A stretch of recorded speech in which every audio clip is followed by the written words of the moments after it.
ancient voice, whispering from the void, and it chills my lightless heart.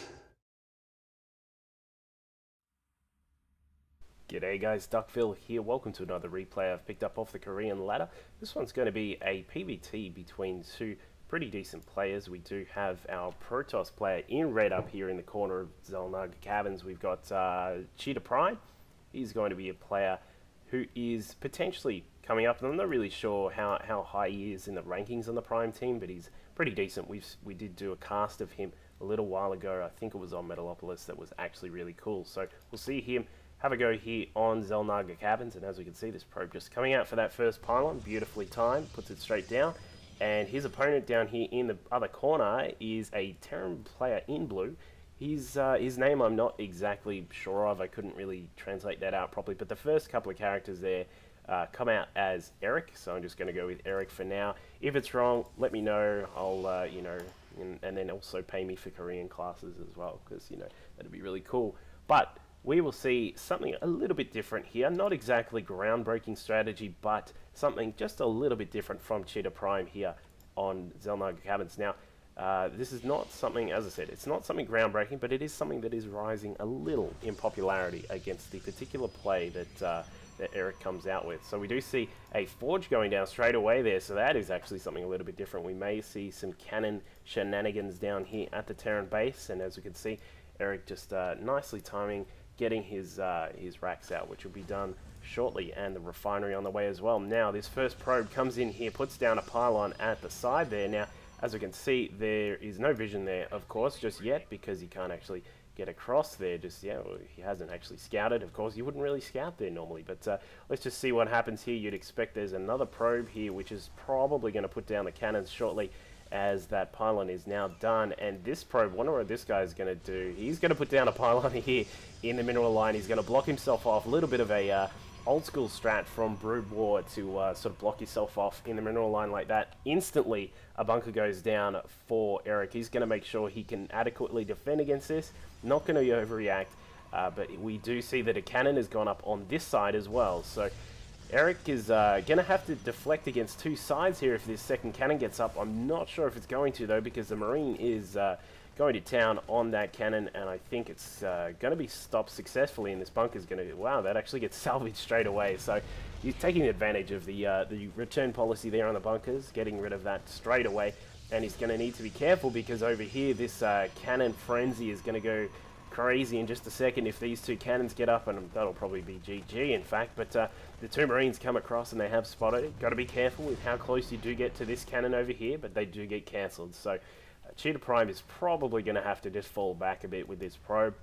He is, for those of you wondering, he's got this probe up here just to spot the high ground so that the cannon can actually shoot if those Marines do get too close, because as you can see here, if the probe wasn't here, the cannon has no line of sight up there on the ramp. So catering there to all forms of players here. I hope you guys, if you guys are in Bronze or Platinum or Masters League or whatever, I hope you guys all learn something from these sorts of replays and casting. Now, the strategy, normal sorts of strategies that you would see after this sort of cannon rush is sort of really dependent on the actual player that's actually that has successfully deflected it. Sometimes, just also notice that the cyber core has gone up really late there for ChiTaPrime, of course, because you had to use a lot of minerals playing around with these cannons. But generally what you would see sometimes is a Terran would just slap down like 3 racks, put down the 3 racks, perhaps put a reactor and another tech lab on, and go for just a stim timing push to run in there, take advantage of the fact that the Protoss actually has no gateway unit. Well, this is his first gateway unit out at the at nearly the 6-minute mark. So you try and take advantage of that sometimes, but it looks as if what Eric is going to do is actually going to be to take his first command center down at the natural pretty quickly. Now, he's obviously getting rid of these pylons so that the intelligence that ChiTaPrime can gain is very limited now. And generally, as I said, generally what you would see is that sort of very heavy racks play, getting the stim as soon as possible, and then coming out to play with stim so you can get up there and get a lot of map control. But Eric looks like he's going to be taking the natural. It does indeed come down. The command center is going to go across there and plant itself there in a second. pylons going down around the place from ChiTaPrime as well. So just a little bit of a different reaction to the cannons there from Eric. So let's just have a quick look at what ChiTaPrime's doing. He's currently was just a little bit supply block there, obviously because he lost a couple of pylons in the base of Eric, and his natural has gone up. This is also something which is just slightly different. You don't always see the Protoss just get the expansion out pretty quickly, but given that he delayed the production facilities and obviously the income a little bit of Eric, he's going to be able to get this one up quite safely, you would assume. Now, down here at the Terran base, we do have a Raven coming out. This is also something that you wouldn't always expect. A lot of the time, Terrans would jump on board the starport and quickly get a Banshee out because, of course, the Cyber Core is only just about completed with the warp gates, and only a couple of Stalkers would have been out by now. So a Banshee would have been really nice just to pick off a few probes and make itself useful that way. But the as we said, Eric doing something a little bit different, and I believe we're going to see some of what ChiTaPrime's going to do. Here we go. We've got five sentries out already, and the Nexus is also done. But the 5 sentries already out there, they're going to provide a lot of shielding for the units when they attack. Nice little micro there to kill off that SCV, and of course force fields, which is going to be the very powerful part of this this build here from ChiTaPrime. Now, we do see, what's this probe doing? This guy is heading down the Translator John's secret hallway, or common knowledge hallway as they like to call it, as Taste Toasters likes to call it.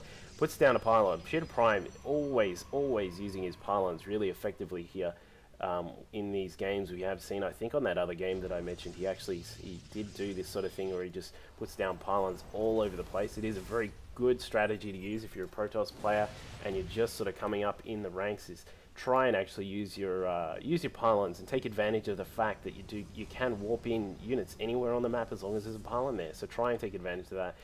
ChiTaPrime obviously getting his 3rd gas there to make sure he is got enough supply of gas to get his sentry group going.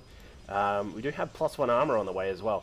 +1 armor is actually a good part of this particular build because this what I think we're going to see is a lot of force fields to capture the bio units, and then the Zealots are going to walk in there and just rip them up a little bit. So we do have one Zealot bravely trying to catch up to this Marauder and try and kill him off, but of course it's not going to happen because even just a little bit of APM into this Marauder is going to make sure he stays alive, and there we go. So I think Eric wants to actually get rid of this pylon because he thinks that it might be the one pylon that's going to be used to warp in more units, but as we can see, there are just pylons everywhere from ChiTaPrime. But we do have a huge group of sentries and zealots here. It's not massive, but you know, it's pretty big.